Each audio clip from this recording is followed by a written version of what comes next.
my great pleasure to welcome you all this afternoon to the inaugural lecture of the Vanderbilt Law School Social Justice Program Fellowship, Defending the Constitution in Anti-Immigrant Times, which will be given by our 2011 and indeed our very first Vanderbilt Law School Social Justice Fellow, Cecillia Wang.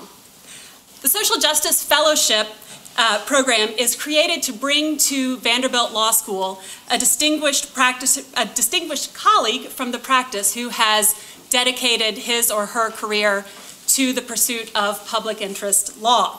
While at the law school, the fellow is asked to give a public address like this one and to spend time with our faculty and with our students, mentoring the students and faculty in issues of public interest law, and indeed to remind us here in the Academy of the work that the law does every day to achieve our country's fundamental value of equal justice. And really, there is no one better who could begin this program for us than our speaker today, Cecillia Wang.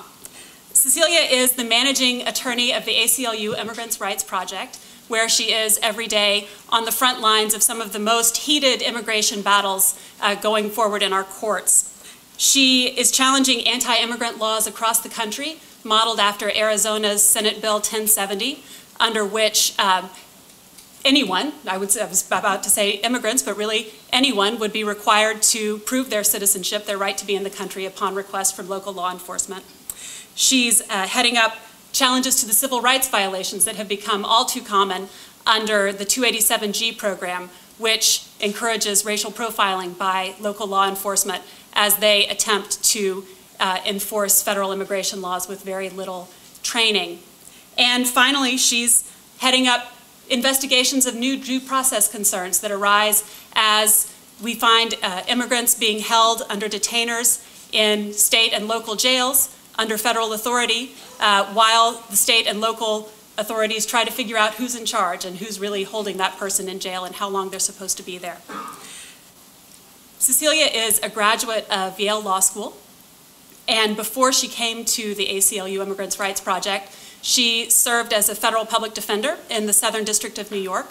She worked at the boutique law firm of Kecker and Van Nest in San Francisco, and immediately after law school clerked for Judge Norris on the Ninth Circuit Court of Appeals and for Justice Harry Blackmun and at the same time Justice Stephen Breyer. We are so fortunate to have her here with us today and to be our first Vanderbilt Law School Social Justice Fellow. I hope you'll join me in welcoming Cecillia Wang.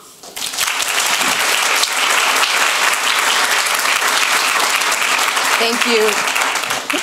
Thank you so much, Professor Newbern, and everyone for such a warm welcome. It's my first visit to Tennessee, and so far it has just been fantastic. I wanted to start today by just remarking on the title of the talk. Last week, Professor Newbern said, just give me a title for the talk, and I was busy doing cases and all the million things that are on my desk.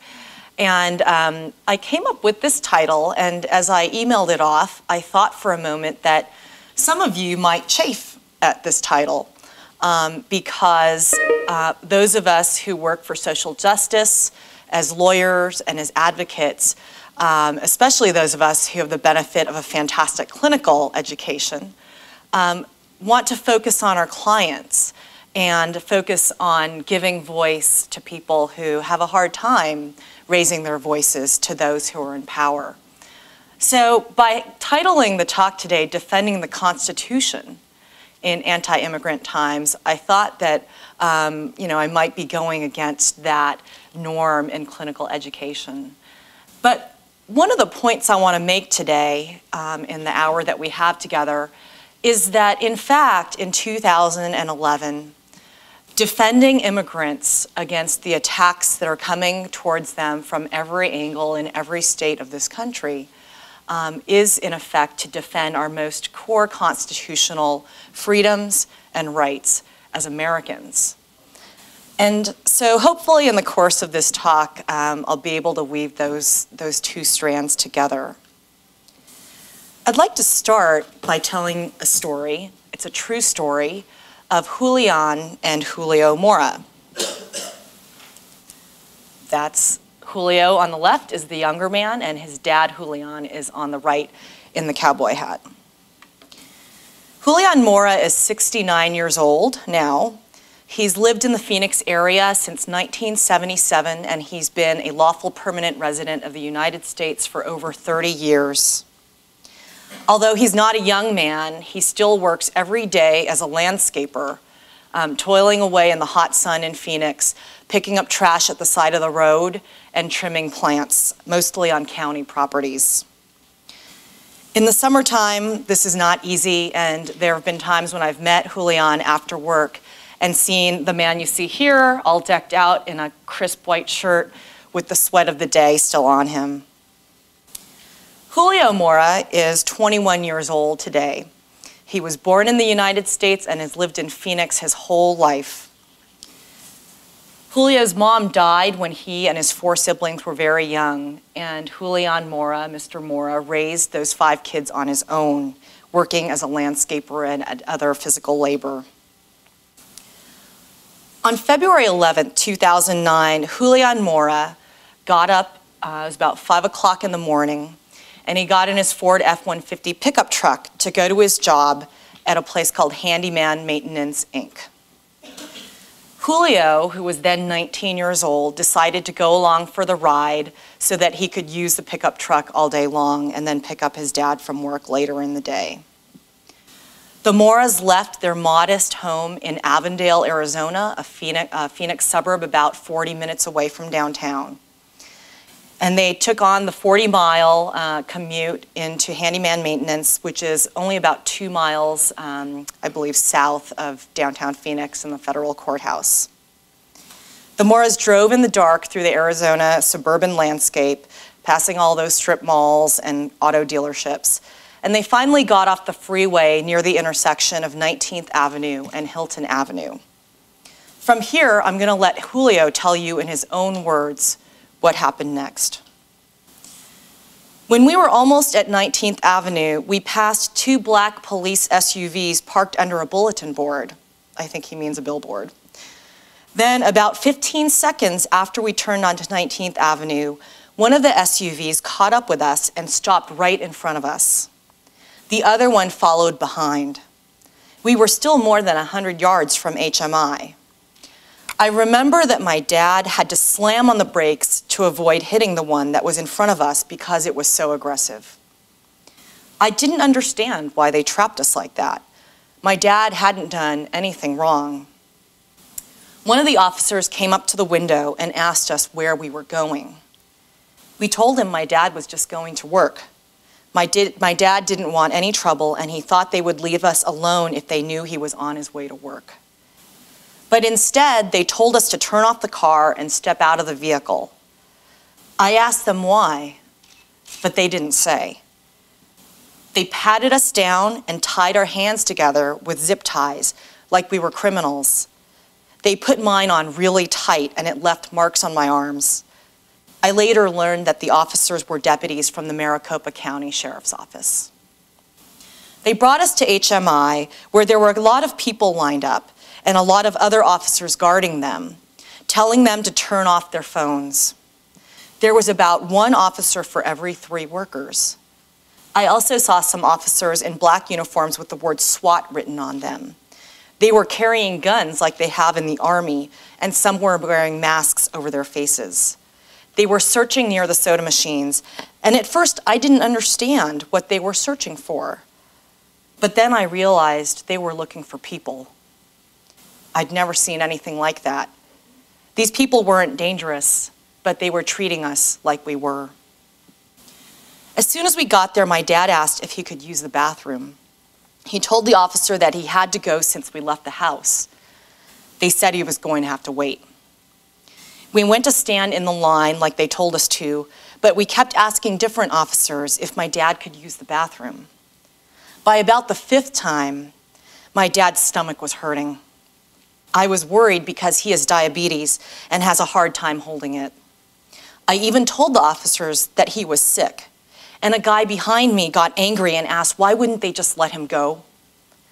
The officers thought it was me and moved me to the back of the line away from my dad. My dad eventually got to go, but it wasn't until he asked several more times and told an officer he was going to go right there in front of everyone. And even then, he had to go outside behind a car. It really hurt me that they embarrassed him like that. Later, I also had to go, and they let me use the bathroom, but 3 officers guarded me, and they refused to untie my hands. I tried to go with my hands tied, but I couldn't. And when I asked one of them for help, he said, "What's the matter, you can't find it?" I felt like they were making fun of me just because they could. I went to the back of the line and continued to wait. I still didn't know why they had arrested us and what we were waiting for. At that point, I really started to worry that they might take me to jail. I thought, thank God my girlfriend Victoria, who was 5 months pregnant, didn't come with us that day like she usually does. But she would still wake up and maybe see this on the news and get scared. I got up the courage to ask one of the officers if I could please leave because I didn't work at HMI. He told me no. When I got to the front of the line and the same officer asked me if I was a US citizen, I said I was born here and gave my name and social security number. They checked me out on their computer and finally they let me go, almost 3 hours after it all began. They let my dad go too because he has had his green card since 1976. To this day, I don't know why the officer stopped us out of all the cars on the road. Maybe it was because of the Campesina radio station sticker on our bumper, or maybe it's because my dad was wearing his Mexican Tejana and they thought we were illegal. But they never bothered to ask us. I don't think it's fair the way we were treated. I've heard that the sheriff has an agreement with ICE, and that's why he was able to ask everyone about their immigration status. I had heard that he was arresting people in Guadalupe and Mesa, but I never thought it would happen to me. Now I know it can happen to anyone. Citizens too. My dad said he's always tried to protect me from these kinds of things, but that day I saw a man begging an officer not to deport him, offering him some candy as a bribe. It opened my eyes to what is happening in Arizona. Most of the people in my neighborhood, they're just trying to get by and make a better life for their kids. The police are supposed to keep us safe, but they're arresting us instead of the real criminals. I still think of that day sometimes when I have to go to the bathroom. And I still think of the guy with the candy. They took away our pride, my dad's, this man's, and mine. That's from Julio Mora's testimony before the House Committee, Subcommittee on Immigration, a couple months after that happened. It turned out that on that fateful day, February 11, 2009, Julian and Julio Mora were caught up in a dragnet that was cast by the Maricopa County Sheriff's Office. As it turns out, it wasn't because of the 287G agreement that the Sheriff's Office had with the federal immigration authorities. It was because handyman maintenance was the latest target for the Sheriff's Employer Sanctions Unit, which targets businesses, and by the way, this is a county sheriff, not the federal government, a county sheriff going after businesses and workplaces in Maricopa County that the sheriff suspects of hiring undocumented workers.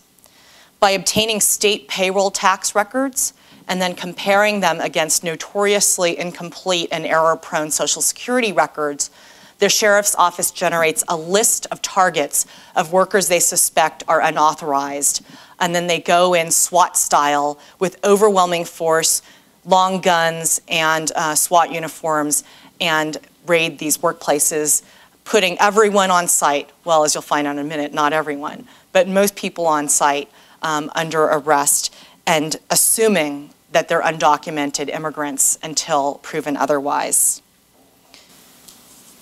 So Julian and Julio Mora were caught up that day, despite the fact that they were a US citizen and lawful permanent resident.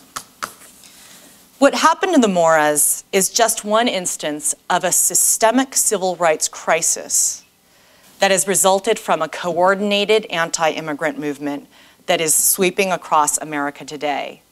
And if I don't mean to sound alarmist, but that's just the way it is. In the past 5 years, a relatively small group of anti-immigrant advocates, primarily an organization called the Federation for American Immigration Reform, so-called FAIR, although it's anything but, and its legal arm, IRLI, the Immigration Reform Law Institute, have conducted a coordinated campaign on a state and local level to pursue unauthorized immigrant into every nook and cranny of American society, with a lot of the rest of us caught up in the net. There are 3 primary parts to this coordinated campaign. First, as you all have heard, there's a campaign of state and local legislation, with model bills being pushed out by IRLI, led by Chris Kobach, a law school classmate of mine, in order to get cities and states around the country to pass laws like SB 1070. But this all started quite a bit earlier than SB 1070. Starting in about 2005, the anti-immigrant campaigners began to push model city ordinances. One of the earliest ones was Hazleton, Pennsylvania, which I think was passed in 2006, and which the ACLU, along with Latino Justice, formerly known as Pearl Deaf, successfully challenged up to the Third Circuit. These model ordinances required landlords and employers in these cities to discriminate against immigrants. And in the course of doing that, of course, untrained private citizens were required to try to figure out who was undocumented and ended up discriminating against anyone who seemed foreign to them, including US citizens. The result was that Latino communities in Hazleton, Pennsylvania, Valley Park, Missouri, and Farmers Branch, Texas, were terrified, and they were made to feel no longer welcome in their own neighborhoods and communities. And in some cases, people who had lived there their whole lives suddenly felt that they should get out of town. During the trial in the Hazleton case, the city claimed that undocumented immigrants were responsible for bankrupting the city, that undocumented immigrants had driven up health care costs, and that undocumented immigrants had increased local crime and were more prone to crime than everybody else. This is a familiar refrain in the anti-immigrant movement. But the evidence at trial in Hazleton proved that the opposite was true. From 2004 to 2005, right before the city passed this ordinance, Latino immigrant taxpayers actually took the city from a budget deficit to a budget surplus. The private hospital system in Hazleton, Pennsylvania made a $4 million profit, and the crime rate fell. And numerous other studies have shown that contrary to the opinions that are being pushed out by the anti-immigrant movement, immigrants of all sorts are less likely to commit crimes than US-born people.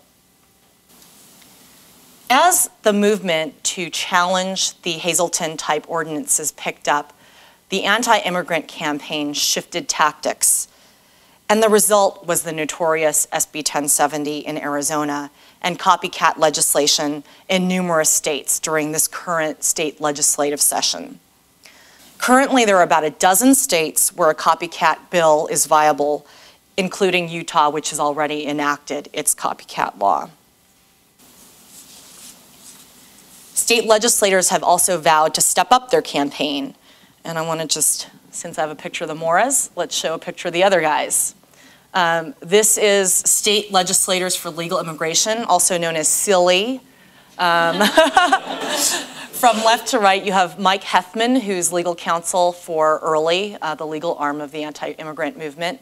Next, I think that is Dan Stein, the president of FAIR. Next to him is Daryl Metcalf, a state representative from Pennsylvania, who has publicly decried an illegal alien invasion that is sweeping across America. Next to him is a state representative, I think his name is Schulteis, from Colorado. And on the far right, in more ways than one, is Russell Pierce, the president of the Arizona State Senate, who has introduced countless anti-immigrant measures, including SB 1070. This is a photo of them at a press conference that they held at the National Press Club in Washington, D.C. in January of this year, which I'll come back to. The ACLU and other civil rights activists, and even more critically, the US government, of course, went in immediately, or not so immediately in the federal government's case, to sue against SB 1070 and try to get it enjoined. And as you probably know, Judge Susan Bolton of the Federal District Court in Phoenix has issued a preliminary injunction in the federal government's case against SB 1070, preliminarily enjoining many of the most egregious provisions of SB 1070. And we can expect that the civil rights groups will bring similar legislation as copycat bills are passed and enacted in other states. But SB 1070 didn't come out of nowhere. The law enforcement practices that are mandated by that state law were actually already in effect in many parts of Arizona, and in fact continue to be in effect by policy and practice in many parts of Arizona and indeed around the country. SB 1070 in many ways simply puts into writing what people like Sheriff Joe Arpaio of Maricopa County, Arizona, have put into effect for many years. Now, Joe, have you all heard of Joe Arpaio? You're all familiar with him? Joe Arpaio is a unique character, and in many ways, he's actually a boon to civil rights lawyers and activists, because he says things out loud that most people have the sense not to say. He's literally declared war on illegal immigrants without regard to people who happen not to be illegal immigrants who might be caught in his dragnet. And he actually wrote in his memoir, Joe's Law, that Mexican immigrants are different from every other ethnic group in America. He's alleged publicly that Mexicans are dirty disease carriers and that they are distinct from all other immigrant groups because they're not committed to the American way and want to engage in the reconquista of the Western United States. So Joe Arpaio is pretty extreme in the views that he's willing to state publicly, but unfortunately, he's not alone in his policies and practices as a law enforcement official. Arpaio has many counterparts around the country who may be less notorious and outspoken, but are no less engaged in civil rights abuses relating to immigration enforcement. To give you one example, my office, the ACLU Immigrants Rights Project, has undertaken an investigation with the ACLU of North Carolina, and my colleague Jenny Chang Newell went on a road trip all around North Carolina to several different counties with Katie Parker, who's the legal director of the ACLU of North Carolina. And they went to several remote rural counties where, unlike Arizona, the immigrant and Latino community is largely recent immigrants who are agricultural workers or work in the hospitality industry. And unlike the Latino community in Arizona, where you have many US citizens and multi-generation Americans who are willing to stand up and speak out against Arpaio, the communities in these rural counties in North Carolina and elsewhere in the Southeast are relatively voiceless. And what we found when we went on this road trip with the ACLU of North Carolina is that in these counties, sheriffs and police departments have basically put immigrant communities under siege. They know that the mostly Latino immigrant worker population tends to be close-knit, that folks go to the same church in the small town, and they go to the same dance hall on Saturday night to go and gather together as a community.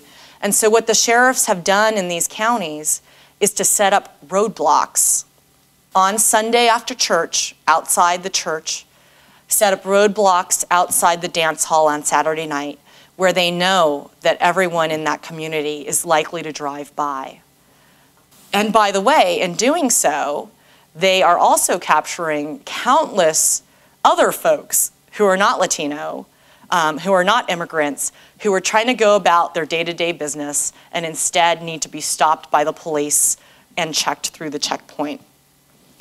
So this is a problem that we've seen around the country.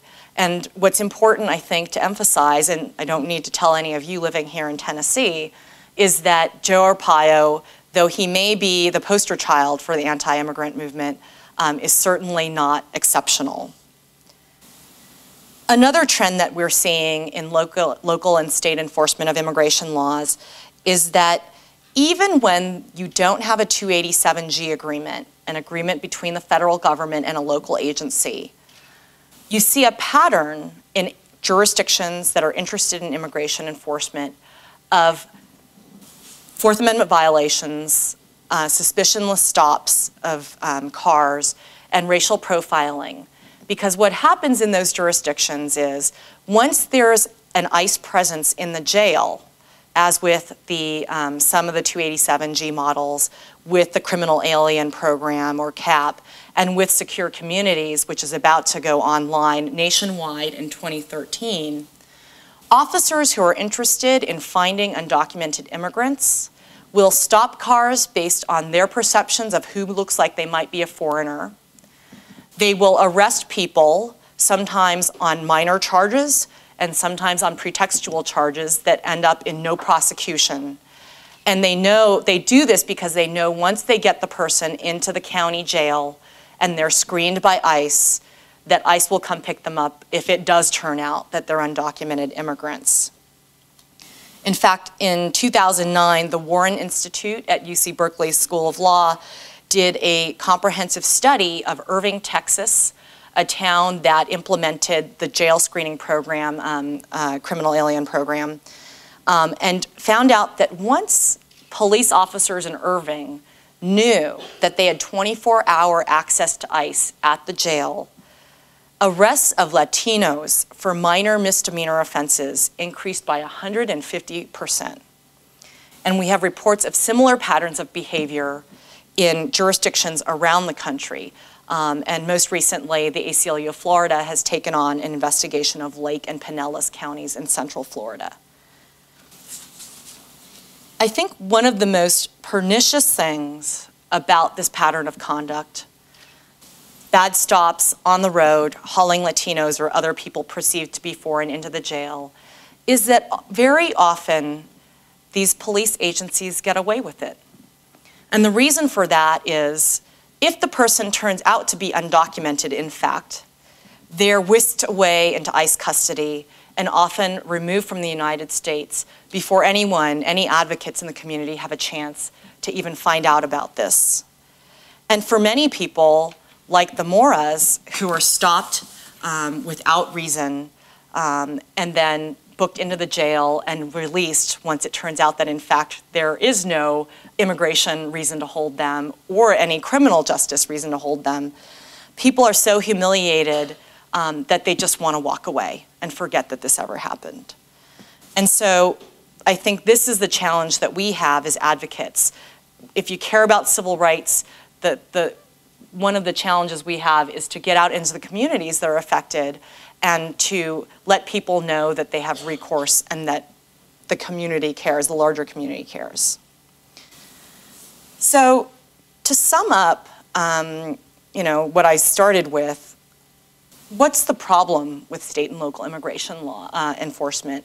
I think those of us who care about people of color, who care about social justice, have a natural affinity for this. The story of Julio and Julio Mora is compelling to us because we can imagine ourselves in their shoes and the great injustice they suffered. But there's a larger issue here, and I think that the glimmer of hope in the face of this trend toward increased anti-immigrant legislation around the country and anti-immigrant and anti-minority law enforcement tactics is that people are beginning to see that. I think that with SB 1070, America as a whole started to turn a page where people realize that this is not who we are, that this is a country where we want to go about our business without being asked to show our papers to a police officer. And so I wanted to talk for a moment about how the anti-immigrant measures that we've seen around the country have an alarming spillover effect and why they should be a concern, not just to those of us who are interested in civil rights and in what happens to people of color in America, but to all of us. So, just doing a time check, let me skip over. Let's go back to what happened to the Moras for a moment. The most obvious problem with what happened to them is that they were singled out because they're Latino. They were driving down the road with many other cars.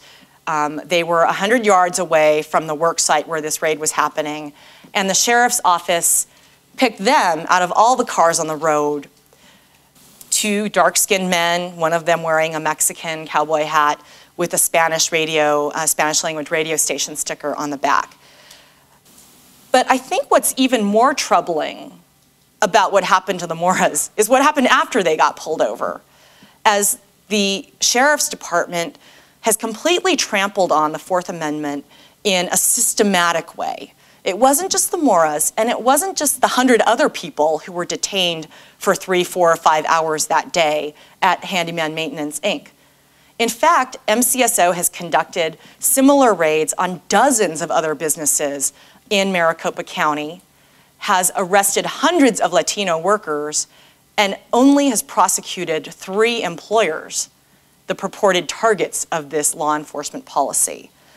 We see a similar trampling on Fourth Amendment norms, our most fundamental Fourth Amendment norms, in situations like we had in Weld County, Colorado, where the local sheriff's department decided that they had a tip that a certain tax preparer in town who had a largely Latino clientele might be doing taxes for people who were using other people's social security numbers in order to work. The sheriff's office conducted a search warrant raid where they descended on this tax preparation business and seized all the files in this accountant's office and carted them away, regardless of whether there was any indication that those files contained any evidence of criminal activity. So we see this rampant erosion of everyone's Fourth Amendment rights. You didn't have to be Latino. You didn't have to be an undocumented immigrant to have your files in Amalia's tax preparation service office, but your files might have been seized too. And then I wanted to take a look at Arizona's SB 1070 for a moment. Sorry about all the text up here, but I wanted to focus on the key language. This is Section 2B of SB 1070 in Arizona, because I wanted to dispel an argument that we hear often from the anti-immigrant forces about why provisions like this are okay. So SB 1070 provides for any lawful stop, detention, or arrest made by a state or local officer where reasonable suspicion exists that the person is an alien and is unlawfully present in the United States, a reasonable attempt shall be made when practicable to determine the immigration status of the person, except if the determination may hinder or obstruct an investigation. Any person who is arrested shall have the immigration status determined before the person is released. Now, what we hear from anti-immigrant advocates frequently about this provision is, hey, reasonable suspicion is an accepted standard in Fourth Amendment jurisprudence, right? It comes from Terry versus Ohio, where an officer can do a brief investigatory detention if there's reasonable suspicion to believe that the subject is engaged in criminal activity. So what's wrong with this? Well, what's wrong with it is that unlike criminal activity, being an unauthorized immigrant in the United States is not visible. And so there are a couple exceptions that we could think of, right? Especially in Arizona, near the border. If an officer sees someone crossing the border, that may be reasonable suspicion that the person has committed the crime of illegal entry into the United States. It's a violation of 8 U.S.C. 1325. If, for example, a police officer in Phoenix conducts a traffic stop of a van, and he happens to see while writing the ticket that there are 10 people hiding under a blanket in the back of the van, maybe that is suspicious, and you might think that there is smuggling going on. But short of those couple of hypothetical examples you could think of, unlike an officer who comes across someone in a burglary-prone area scurrying away with a big sack of, stereo equipment, there's no visible way to tell if someone is an undocumented immigrant. And to illustrate the harm that comes about when officers assume otherwise, I'll give you another story. The lead plaintiff in our racial profiling proposed class action against the Maricopa County Sheriff's Office is a man called Manuel Ortega Melendres. Mr. Ortega is a day laborer. He has a visa to be in the United States. And one day in 2007, he goes to the day labor center in the Phoenix area to look for work, as he often does. He is hired by a white man in a pickup truck, and he and a couple of other workers get in the truck and they're going off to do their work for the day. Well, unlucky Mr. Ortega happened to be there the day that the Maricopa County Sheriff's Office was doing one of its so-called saturation patrols, where they basically write as many traffic tickets as they can and try to figure out who is undocumented in the course of traffic stops. The Maricopa County Sheriff's Office assumes that if you're a Latino day laborer, that you're an undocumented immigrant. They believe that this is part of the profile of being undocumented. So a spotter who was working undercover was watching the day labor center and would radio dispatch and report whenever day laborers got into the car with someone and headed out for a job. That happened to the car that Mr. Ortega was in. They were pulled over. The white driver wasn't even written a ticket for anything, but Mr. Ortega was asked for his identification and asked to what his status was in the United States. He presented his Mexican passport with his valid United States government-issued visa in it. But the officer wouldn't take that as an answer, and he hauled Mr. Ortega off to jail, where he was detained for several hours until finally an ICE agent looked at the documentation and said, yep, that's valid. So this is exactly the kind of thing that SB 1070 mandates statewide in Arizona. And I want to save time for questions, so maybe I'll rush through the rest of this. I wanted to mention that SB 1070 has numerous provisions that work together to reinforce and augment the civil rights violations that, that ensue. This is Section 6 of SB 1070. A peace officer without a warrant may arrest a person if the officer has probable cause to believe the person to be arrested has committed any public offense that makes the person removable from the United States. How is a Phoenix police officer or a Maricopa County Sheriff's deputy to know whether someone is removable from the United States? There is an entire title of the United States Code, an entire administrative system that's set up to determine questions like that. And finally, one other provision of the many in SB 1070 I wanted to mention is Section 3, which creates a new Arizona state offense. In addition to any violation of federal law, a person is guilty of willful failure to complete or carry an alien registration document if the person is in violation of 8 United States Code, Section 1304E or 1306A. These are largely defunct federal statutes that require non-citizens to carry registration. It is essentially ignored in federal enforcement. But now Arizona has made this provision a state criminal offense, which they can now use in combination with the warrantless arrest provision and in combination with the requirement for immigration status investigation to bootstrap themselves a way to arrest people and haul them off to jail. And finally, I just want to mention very briefly that in addition to the state and local legislation, in addition to the state and local law enforcement agency practices, the most recent, and I think the most heinous tactic used by the anti-immigrant movement today is their attack on the 14th Amendment Citizenship Clause. The 14th Amendment, as I'm sure you all know, was enacted and ratified by the states after the Civil War. And the first clause provides all persons born or naturalized in the United States and subject to the jurisdiction thereof are citizens of the United States and of the state wherein they reside.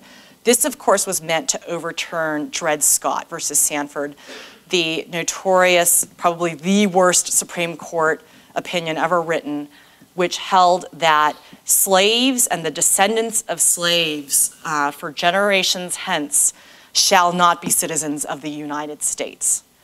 And after we fought a civil war in order to overturn that notion, we got the 14th Amendment. In January of 2009, go back to the picture, these guys held a press conference because they were literally going to attack the 14th Amendment, ostensibly through state legislation and a model interstate compact. And they wanted to literally take us back to the times of slavery, where in America, being born on US soil was not enough to make you part of America and of American society. The wisdom of the framers of the 14th Amendment was not just that the descendants of slaves would be Americans too. The framers of the 14th Amendment actually specifically considered the issue of immigrants' children. So what I want to do now is just refute what these guys, silly, what they're trying to do. They've picked up on this language, subject to the jurisdiction thereof. Now, what they've said is that subject to the jurisdiction thereof doesn't mean what the plain terms say, which is that you're subject to the United States government's authority. For example, you can be deported if you're an immigrant, you're subject to the criminal laws. And they've come up with this notion that subject to the jurisdiction thereof actually means something different. It means that you owe allegiance to the United States.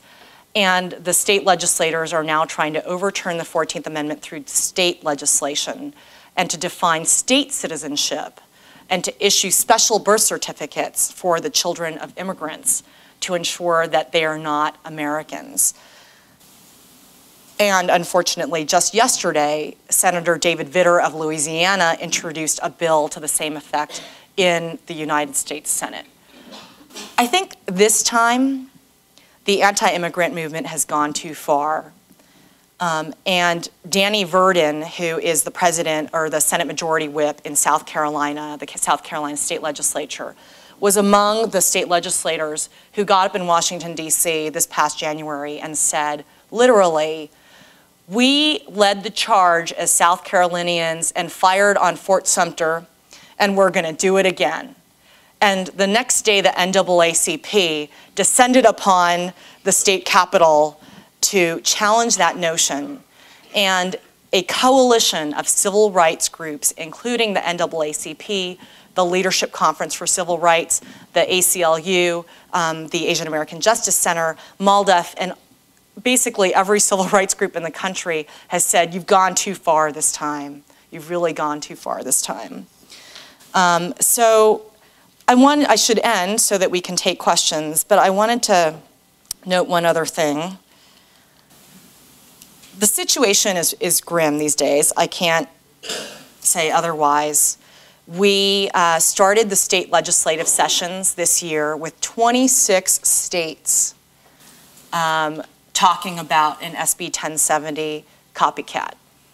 And sitting in the shoes of the ACLU, that was a really daunting idea, that we would have to potentially bring a lawsuit in 26 states to stop this from happening. But this is the picture as of today. Still daunting, but much better than we thought it would be. Arizona and Utah have now enacted laws, and the greatest threats are coming now from Tennessee, Georgia, South Carolina, Alabama, and Oklahoma. So that's the picture we're dealing with. In doing this work, I often wish, because I deal with Arizona primarily, that Russell Pierce would just disappear off the face of the earth. But that wouldn't solve the problem, because another legislator would just step right into his shoes and take his place. Ultimately, I think the goal for all of us who care about social justice work is to change hearts and minds and to somehow remind our fellow Americans that we are a country of immigrants, and that when you choose to follow immigrants into every nook and cranny in an effort to kick them out of the country, what you're really doing is trampling on constitutional rights of all of us. So on that note, I think I'll stop talking and let some of you get into the conversation. Any questions?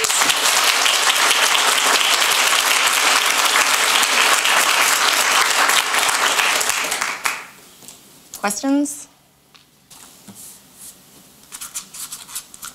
Yes? We're in Nashville, which is the home of the headquarters of the Corrections Corporation of America. I wondered if you would comment on the role of private prison industry in sort of shaping our national immigration policies.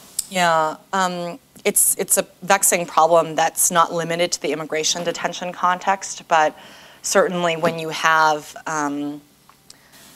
that people with a vested interest in detention, there is an additional pressure point on these legislators to increase detention of people, arrests and detentions. And there were some disturbing reports that the private prison industry was lobbying very hard for SB 1070. That's, setting aside those sort of more nefarious angles, it really is more directly a problem, I think, because when you have a profit motive in running prisons and detention facilities, you get things like people suffering from malnutrition. You get people who, by the way, aren't being held for a crime and aren't serving a criminal sentence. They're just alleged to be deportable from the United States. And the New York Times, I mentioned earlier today to some of you, did a really great investigative series last year about deaths in detention for immigration detainees. And that certainly is a problem that's heightened by the offloading of detention duties from the federal government, which has standards to private companies. In some cases, that literally causes hurdles to defending the rights of people who are in detention, because there are certain issues with responsibility when you're trying to file a habeas petition, for example. So it's definitely a problem. Other questions? Yes? Can you talk about where the Arizona suit is right now in federal court, and when or if the Supreme Court is going to face the judges? Sure. In Arizona, there were several lawsuits brought to challenge SB 1070. The ACLU, with our partners, National Immigration Law Center, MALDEF, the Mexican American Legal Defense and Educational Fund, NAACP, Asian Pacific American Legal Center, numerous other groups filed one lawsuit. And the federal government came in after we did and also filed a suit. So the federal district court issued a preliminary injunction in the federal government's case. That preliminary injunction order is now on appeal to the Ninth Circuit. The governor appealed that. It was argued in December before a three-judge panel, Judges Noonan, Paez, and Bea, which is an interesting panel. And there's no decision yet, so we're waiting eagerly for the result. And I think a lot of states are also eagerly awaiting the result, because I think that some states who've been on the map, who are green or blue, where the bills have failed or aren't going anywhere, are simply waiting to see what the courts say about it before they wade into the waters. Our case is still going. The judge, all the cases are in front of the same district judge. Our preliminary injunction motion was denied as moot, since she had already enjoined the provisions in the federal government's case, and we've successfully gotten past most of the defendant's motion to dismiss. So one of the differences between our case and the federal government's case is that the federal government has brought only federal preemption challenges to the law. So the argument there that we've deployed in many of these cases challenging anti-immigrant laws is that federal immigration law trumps and preempts the states from getting into the business of enforcing immigration law, which presents some interesting dynamics when some states then try to pass pro-immigrant laws. For example, a lot of states are trying to do state versions of the DREAM Act. So it'll be interesting to see how that plays out in terms of the legal arguments. Back to SB 1070, our case also has a federal preemption claim, but we've brought Fourth Amendment and equal protection arguments and First Amendment arguments on behalf of our clients, who are people who stand to be harmed directly by the law. So it's an interesting dynamic, I think, in Arizona, because obviously a federal court You know, there are reasons why a federal court will feel more comfortable in joining a law at the federal government's behest as opposed to the ACLU's behest. But they are very different lawsuits because the federal government is pointing to harms it suffers, interference with its immigration enforcement priorities, and all the foreign relations problems that have arisen as the government of Mexico and many Latin American countries have said, what are, you know, this is really problematic from their perspective because their nationals who may be in the United States lawfully are going to be discriminated against. Yep. Could you talk a little bit about the Chamber of Commerce v. Whiting case before the Supreme Court and what the decision there might mean for SB 1070 challenges moving up the chain? Sure. Sort of, will there be as-applied challenges if the Supreme Court upholds a loss, especially since no one seems to be actually interested in charging employers? Right. So to give a quick summary for those of you who haven't followed it, Chamber of Commerce versus Whiting is a challenge to Arizona's employer sanctions law, also on federal preemption grounds. We think it was just argued in the Supreme Court in January, I think, by Carter Phillips, who is a Sidley and Austin, one of the Supreme Court bar, you know, club kind of guys, one of the handful of lawyers who frequently argues in the Supreme Court. He represented the Chamber of Commerce. Our lawsuit, the ACLU lawsuit, was consolidated with that one. Our best guess is that Whiting is going to go on narrow grounds having to do with the licensing provisions of the federal employer sanctions law. And the question is, can a state condition business licenses, or you know, can the state condition an employer's business license on doing immigration status checks, which is can be decided on quite narrow grounds, but it certainly could have an effect on SB 1070 and other cases that have to do with broader law enforcement provisions. We'll just have to wait and see. But my guess is that the Supreme Court will probably keep it narrow. Who knows? I think we're out of time for our conversation in this forum, but I will ask you all to join us for a reception in the North Lobby where I hope you can continue speaking with Cecillia. And before you go, we have a few tokens of our appreciation. Wow. I'd like to share with you. First, this is a certificate recognizing you as our first social justice fellow. And then we have a little